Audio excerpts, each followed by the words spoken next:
এই ফরনের কাপড়টি রেডি দেখতেছেন এটি নিয়ে বাড়ি পানি উঠে গেছে, থাকতে পারি না, ঘরে উঠতে পারি। জমি জামা ক্ষতি হয়েছে, ঘর বাড়ির ক্ষতি হয়েছে।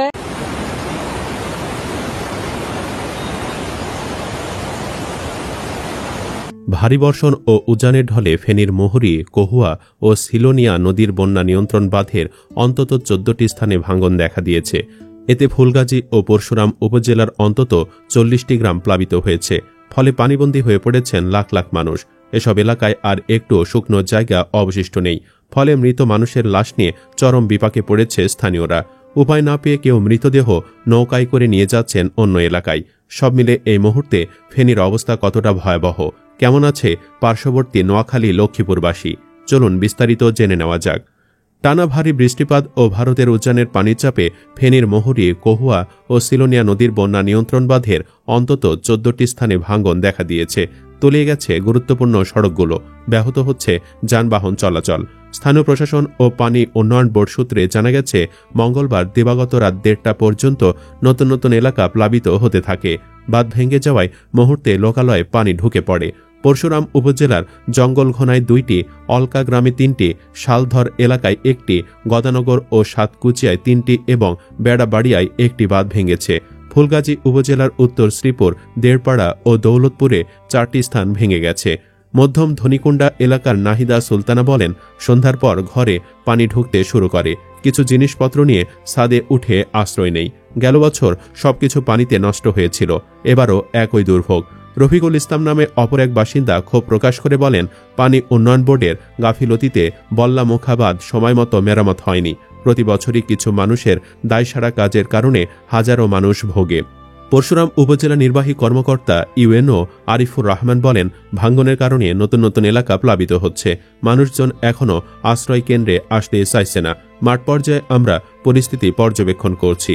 ফুলগাজী উপজেলা নির্বাহী কর্মকর্তা ইউএনও ফাহরিয়া ইসলাম বলেন, 3টি নদীর 4টি পয়েন্টে বাঁধ ভেঙেছে। শতাধিক মানুষ আশ্রয় কেন্দ্রে এসেছেন। তাদের জন্য শুকনো খাবার ও রান্না করা খাবারের ব্যবস্থা করা হয়েছে। বুধবার উপজেলার মাধ্যমিক শিক্ষা প্রতিষ্ঠানসমূহের অর্ধবার্ষিক পরীক্ষা স্থগিত করা হয়েছে। ফেনী আবহাওয়া অফিসের ভারপ্রাপ্ত কর্মকর্তা মোহাম্মদ মুজিবুর রহমান জানান, গত 24 ঘণ্টায় ফেনীতে 441 মিলিমিটার বৃষ্টিপাত হয়েছে, যা চলতি বছরে সর্বোচ্চ। পানি উন্নয়ন বোর্ডের উপবিভাগীয় প্রকৌশলী আবুল কাশেম বলেন, মোহরী নদীর পানি এখনও বিপদসীমার ওপরে। রাত 12টার পর কিছুটা কমলেও উজানে বৃষ্টিপাত অব্যাহত থাকায় আরও ভাঙ্গনের আশঙ্কা রয়ে গেছে। ফেনীর জেলা প্রশাসক সাইফুল ইসলাম বলেন, ফুলগাজী ও পরশুরামে 131টি শিক্ষা প্রতিষ্ঠানকে আশ্রয় কেন্দ্র হিসাবে প্রস্তুত রাখা হয়েছে। প্রায় 1.5 শতাধিক মানুষ ইতোমধ্যে আশ্রয় কেন্দ্রে এসেছে। তাদের জন্য খাবার ও অন্যান্য সহায়তায় 6.5 লাখ টাকা বরাদ্দ দেওয়া হয়েছে। পরিস্থিতি মোকাবেলায় জেলা প্রশাসনের কন্ট্রোল রুম চালু করা হয়েছে। পরশুরামের তুলাতুলি এলাকার বাসিন্দা আরিফ হোসেন জানান, গতকাল সন্ধ্যা থেকে হঠাৎ পানি বাড়তে থাকে। অনেক এলাকায় হাঁটু থেকে কোমর সমান পানি। রাস্তাঘাট ডুবে যোগাযোগ বিচ্ছিন্ন। ত্রাণের নামে এখনও কিছু পায়নি। এদিকে ফেনী শহরের জলাবদ্ধতা কিছুটা কমলেও ড্রেনেজ ব্যবস্থা দুর্বল থাকায় দুর্ভোগ শেষ হয়নি। একাডেমি এলাকার বাসিন্দা তোফায়েল নিলয় বলেন, অল্প বৃষ্টি হলেও ড্রেনেজ না থাকায় পানি জমে থাকে। দখলদারদের উচ্ছেদ ও খাল খনন ছাড়া সমাধান সম্ভব না। অন্যদিকে নোয়াখালীর অবস্থাও বেশ খারাপ। টানাবর্ষণ ও দুর্যোগপূর্ণ আবহাওয়ার কারণে নোয়াখালীতে বন্যা পরিস্থিতির আশঙ্কা দেখা দিয়েছে। জেলা শহরসহ জেলার বিভিন্ন উপজেলার গ্রামীণ সড়কগুলো এরই মধ্যে পানিতে তলিয়ে গেছে। পানিতে ডুবে গেছে বিভিন্ন অফিস আদালতও। এমন পরিস্থিতিতে জেলার 5 উপজেলার সকল মাধ্যমিক বিদ্যালয়ের কার্যক্রম ও পরীক্ষা স্থগিত বুধবার ও বৃহস্পতিবার পর্যন্ত স্থগিত ঘোষণা করা হয়েছে। বিষয়টি নিশ্চিত করেন নোয়াখালী জেলা মাধ্যমিক শিক্ষা কর্মকর্তা নুরুদ্দিন মোহাম্মদ জাহাঙ্গীর। জানা গেছে, নোয়াখালীতে গত 2 দিনের টানা বর্ষণে পানিতে তলিয়ে গেছে জেলা শহর ও উপজেলার বিভিন্ন গুরুত্বপূর্ণ এলাকা। কাঁচা ও আধা পাকা সড়কগুলো পানিতে তলিয়ে যাওয়ায় চরম দুর্ভোগে পড়েছেন পথচারী ও যানবাহনের চালকরা। কোথাও হাঁটু সমান, কোথাও আবার কোমর পানি জমে জনজীবনে সৃষ্টি হয়েছে ভয়াবহ স্থবিরতা। তাই নোয়াখালী সদর, সুবর্ণচর, সেনবাগ, কবিরহাট ও কোম্পানীগঞ্জ উপজেলার সকল মাধ্যমিক বিদ্যালয় পাঠদান এবং চলমান অর্ধবার্ষিক ও অভ্যন্তরীণ পরীক্ষাগুলো সাময়িকভাবে স্থগিত করা হয়েছে। বাকি 4 উপজেলায় পরিস্থিতির উপর ভিত্তি করে পরবর্তী সিদ্ধান্ত নেওয়া হবে বলে জানা যায়।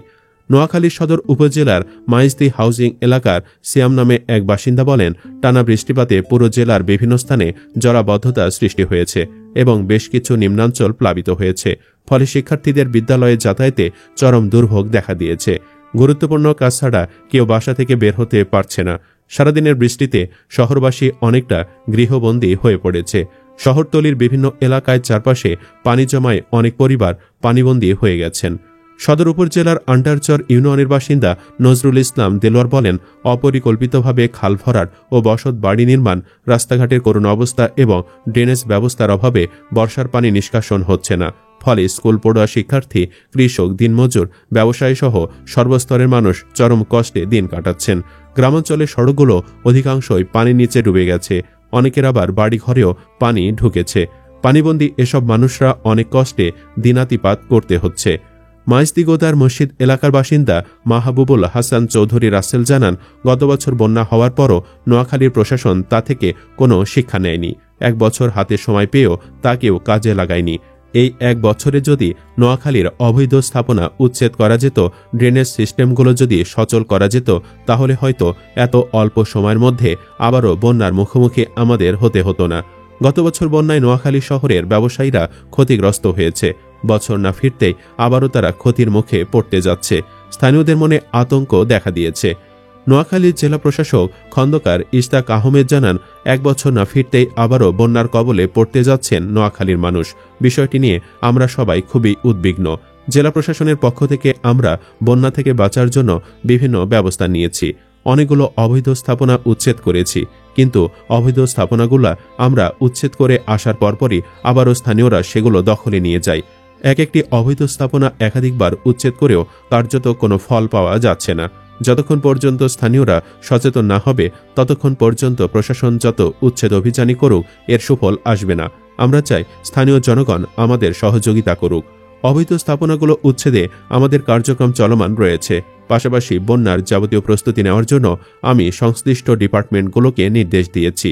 এদিকে ফেনীতে প্রতিবছর বন্যা হচ্ছে, কিন্তু নিরসনে কোনো কাজ করছে না সরকার, যা নিয়ে চরম ক্ষুব্ধ এলাকাবাসী। ফেসবুকে একজন লিখেছেন, এইবার ফেনীতে বন্যা হয়েছে, কেউ হাতে 1 বস্তা চিড়া মুড়ি আর কিছু ক্যামেরা নিয়ে ত্রাণ দিতে আসিস, তোদের মুখের ওপর দরজা বন্ধ করব। ভাই, দরকার নাই তোদের ফেসবুকি মানবতা। ত্রাণ না এনে প্রশ্ন কর তোরা, কেন এত বছরেও এই রাষ্ট্র বন্যা থেকে কিছুই শেখে না? কোথায় গেল হাজার হাজার কোটি টাকা? কোথায় গেল বাঁধ নির্মাণের বাজেট? কেন এখনও ড্রেনেজ সিস্টেম একটা মফস্বল শহরে পর্যন্ত কাজ করে না? কোথায় সেই রাষ্ট্রের উদ্ধারকারী দল? কোথায় আধুনিক রেস্কিউ ইকুইপমেন্ট? ট্যাক্স দিয়ে আমরা ভুগি আমরা।